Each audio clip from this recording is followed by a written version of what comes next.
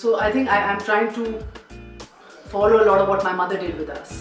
And I always say to her, if I can even be half the mother you were to us, I'll think I've done a good job, inshallah. So was it difficult for you to move back from Canada to Pakistan? No, it was my own choice actually. My parents didn't want me to move.